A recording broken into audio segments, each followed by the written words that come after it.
Hey everybody, Adhpa here. Welcome back to the channel. If you're here for the first time, Adhpa is just a name I use on the channel. What we do here is investigate and experiment with energy information and trying things out, and then using various things to help us look at it using intuition, various tools like the tarot. We put on the glasses of seeing in multiple ways.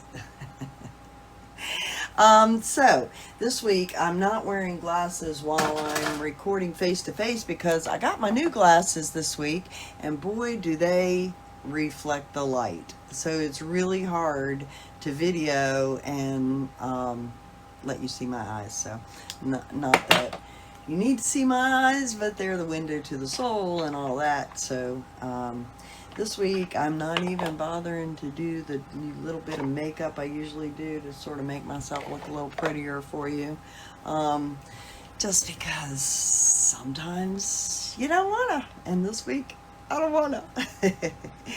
So but I did something. I've been working on an 1111 deck and have been posting daily on my YouTube page, and I have a Facebook page as well, an Adhpa page, where I post daily and weekly readings. But I went ahead and had myself a deck made up.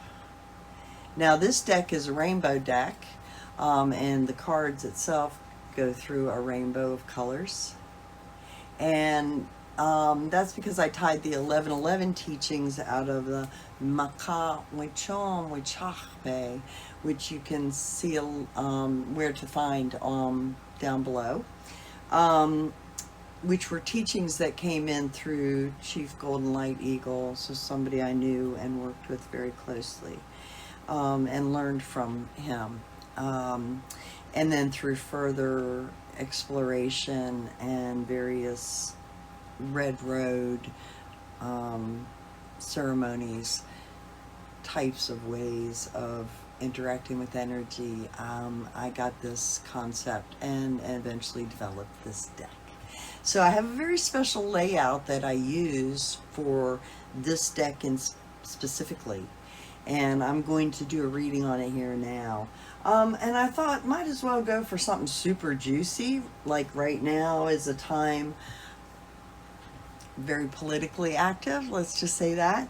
And while I don't usually do those readings, I thought it might be interesting for those of you who look at a lot of other readers and political readers, to see what an 1111 reading on Donald Trump's soul path and journey might yield up. So I'm gonna do one of those, and we'll just see what the cards bring out of it. Okay, so hold on and I'll bring you down, and we'll do my 1111 spread with my new 1111 deck. There are still some small issues with this deck. The writing, I got a very small one, so it's easy to hold and use. It's just a normal playing card size deck.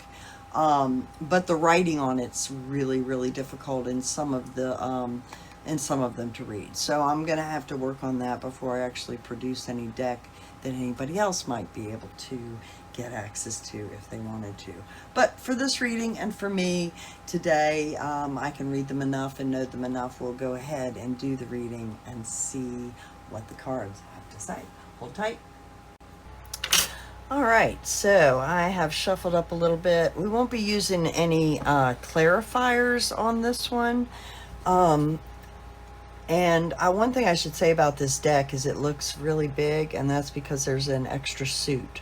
So to accommodate all of the 1111 energies in the lower arcana, I created a fifth suit called the rainbow suit. And that in this deck looks at the 4 suits as representative of a medicine wheel with the directional points. It associates colors with those points according to traditional Lakota teaching, with white in the north, yellow in the east, red in the south, and black in the west. And those also represent the four types of faculties, the four classes of faculties that humans have, with north being heart, passion, emotional faculties, east being the mind, mental, processing, thinking faculties, assessing, that sort of stuff. The south represents the body, the physical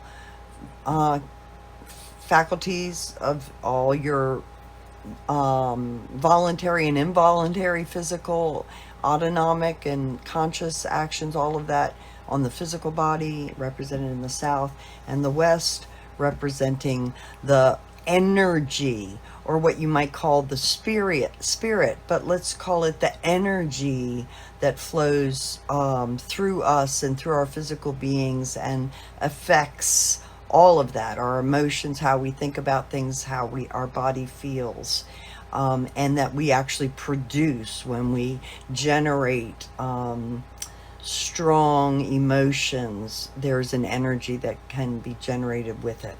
And then those four aspects are also represented by different elementals. So you have fire in the north, you have air in the east, you have the earth in the south, and the water in the west. And my reading takes advantage, this reading style with this deck takes advantage of those different areas in the layout.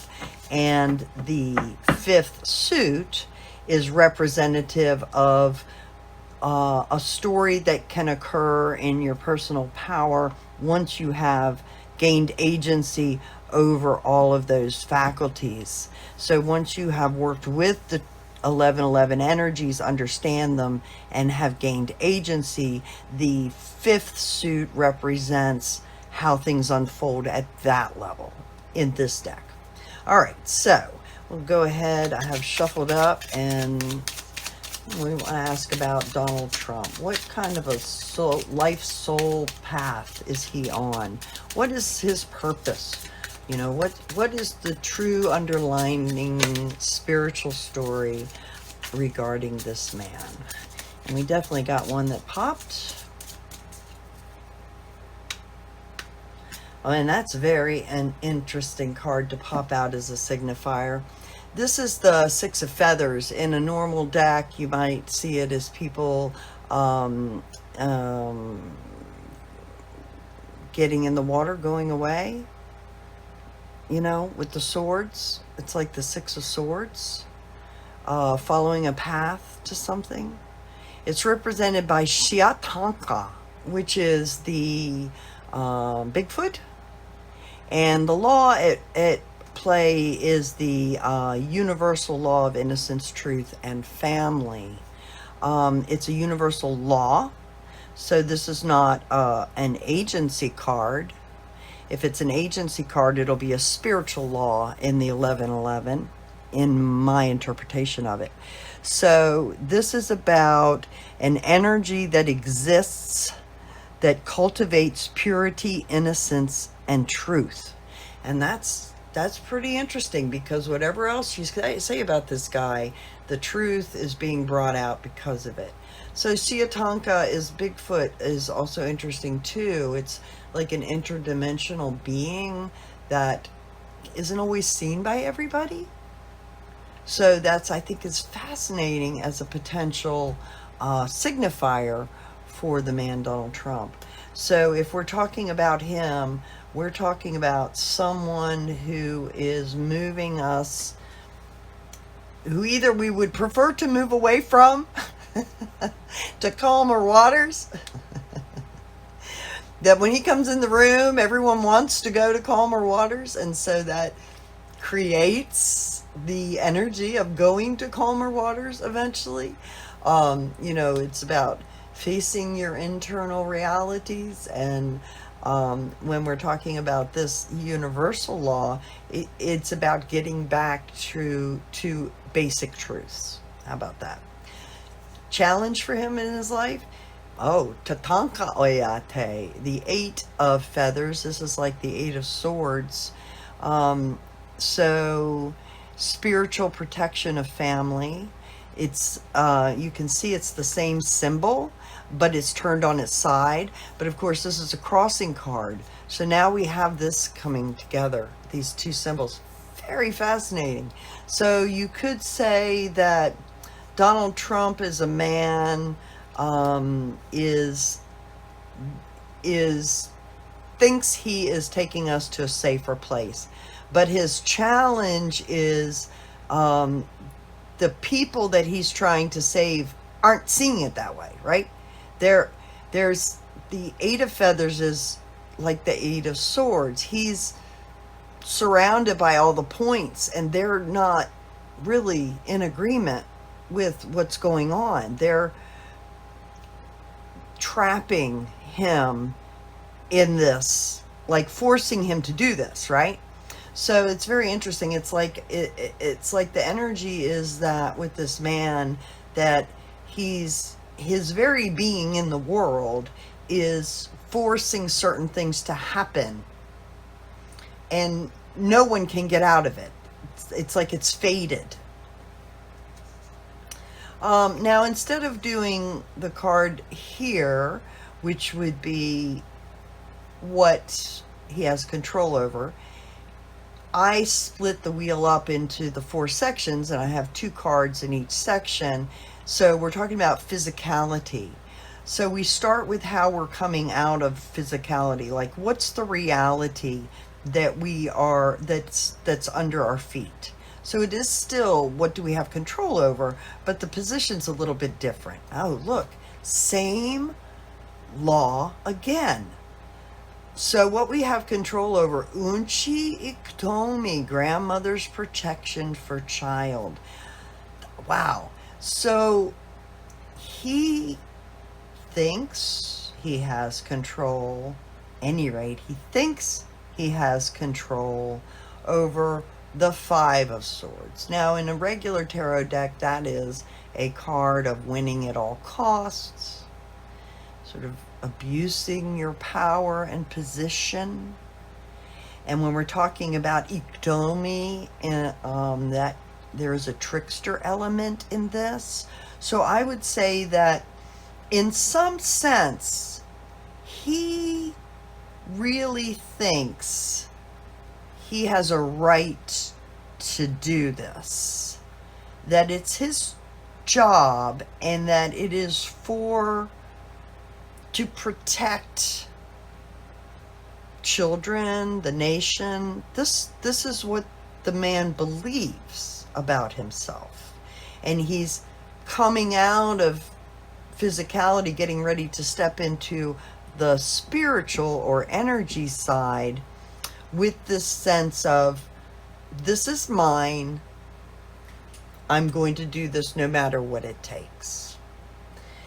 He steps into the energy with, wow, he's just stuck in these swords, isn't he? I really did shuffle these. Ace of Feathers, Maitreya, steadies evolution through grace and strength. And this is the universal law of movement and balance. So this is like going into the energy with a new way of thinking, with thinking he has the truth. You see, this is the sword of truth in many decks. In this case, it's like a balance. Like he thinks he is the true balancer. Like he's walking into the energy realm with that. But what's critical is how he walks out of this energy realm. And he walks out of it in Saturnalia. I'm sorry, what is this one? The Page of Stones. So this is like Pentacles. This is the spiritual law of protection. So that means he's coming out of his energy work with agency.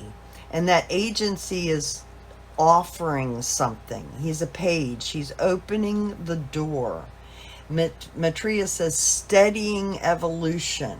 Right? No, Saturnalia is the sponsors soul evolution. Sorry. So he's coming out of the energy part of this, having to evolve his soul.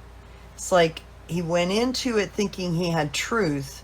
He's coming out of it with Saturn telling him this is really about your personal growth, or this is about growth, or everybody's going to grow out of this.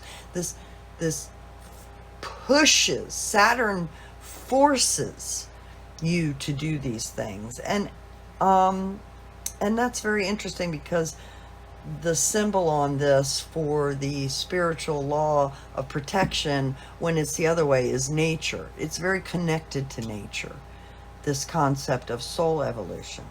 So he's coming out of the energy, going into it thinking he has the truth. He thinks he's God's gift. He's coming out of it getting a Saturn reset to sponsor his soul evolution. And then he's moving into passion, still in his mind. Page of Feathers. Now he's going through the pages. Wamdeo Yate helps lift one from material to spiritual mind. And this is the universal law of symmetry.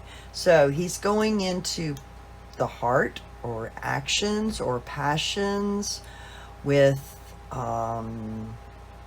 thinking that he's opening the door to higher thinking. He thinks it's going to be a stepping process. So if he starts in one place with a certain action that he's thought about, it opens the door to taking further actions. Like if he can get a foot in the door, he can pry it open later to do things. And moving out of, he's looking at it not at so much the physical, not so much what's materially happening, as he's kind of going above that to see what future events, to take a longer view. Let's say that. Coming out of passion, he gets the Six of Lightning. In this case, this is a card for wands. This is spiritual law of freedom of being. So this is an agency card. It's Krishna, invokes dharmic path. So he's coming out of his passions with what you would normally see as Six of Wands, is sort of parading himself around there, invoking the dharmic path, with agency over kind of his free will, his freedom. So I would say that saying if we see this as what he has control over, this is the past, this is what he cannot control, is Saturn. What he's sort of manifesting is opening the door to new kinds of thinking and legal. This would be the card of how he sees himself, like his passionate expression of himself is bringing karma, bringing a karmic resolution. In terms of wandering through the wheel, he's going into passionate actions with thought, but he's coming out of it in the appropriate sign, in passion, in showing off his passion. And that's going to drive him into thinking on the circle. So what's happening with the mind? So he goes into it with the Nine of Rainbows, directs movements of time. Now this is one of the rainbow. This is the 9. It's the spiritual law of future sight. So this is about thinking that he's gained agency over seeing the future, like he's going to determine the future. He thinks he's determining the future. He's coming out of the thinking with the 8 of shells. This is the Buddha of truth. Opens gates of future possibility. And this is the spiritual law of choice. So again, we're in the spiritual laws, that's agency. This normally is the Eight of Cups, is that walking away, right? So he's thinking of walking away. He's coming out of this experience trying to figure out how to find the exits. I think he went into it thinking he directs time, but he comes out of it thinking, how do I get out of this mess I made? Very interesting. And then the final, and in the normal reading, this would be, he sees himself as, as directing the path. People around him, or the environment in which he sees, is directing, actually directing. The environment in which he sits, is actually caught up in this directing of time, balancing of time, and moving into a time of agency.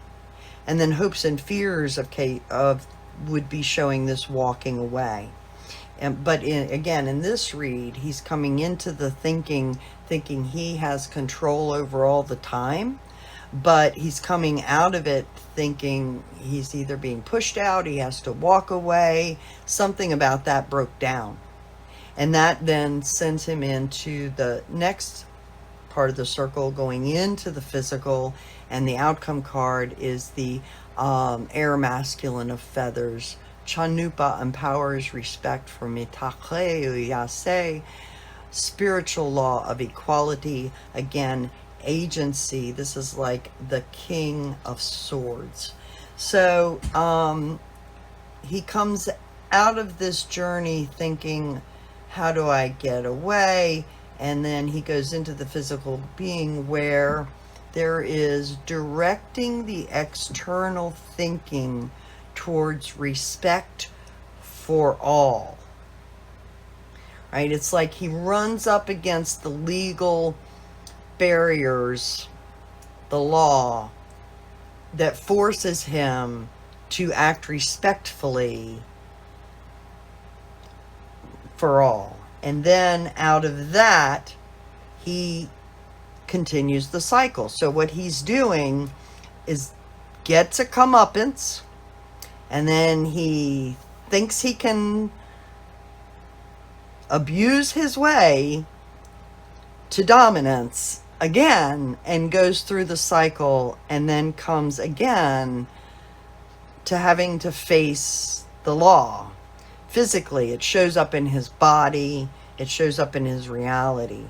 I think that's a fascinating read, because what it says to me is this guy is on like a cycle of over and over again going through abuse, thinking he knows everything, thinking he's achieved certain things, telling everyone he's achieved certain things, but when it comes down to it, it's not real, and he has to continually be adjusted. But it brings this karmic cycle around, so that truth is brought out, things are moved certain ways, and that sort of thing. Bottom of the deck, the Fool, the universal law of free will, and the Fool card.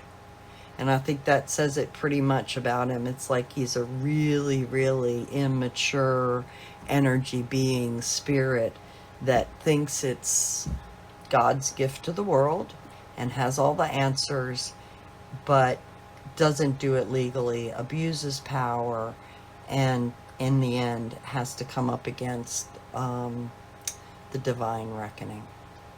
That's how I read it. Hold on and I'll bring you up. So, I don't know. What do you think? So again, I apologize for not doing all the fancy stuff. Some days the hunter wins, some days the bear wins. Today the bear won. But I hope you enjoyed it. Leave me a comment. Let me know what you think. Share it out. Check out my Facebook page or my post page on the YouTube channel for those daily posts. And let me know what you think of the deck. Once I get the new font on and resolve a few issues, I'll start writing. Well, I'm going to go ahead and start writing the booklet for it. But soon, I will start, hopefully, putting it into production and making the deck available in different sizes. So, again, leave a like, leave a comment, help a girl out, and love you guys. And hopefully I'll see you in a week.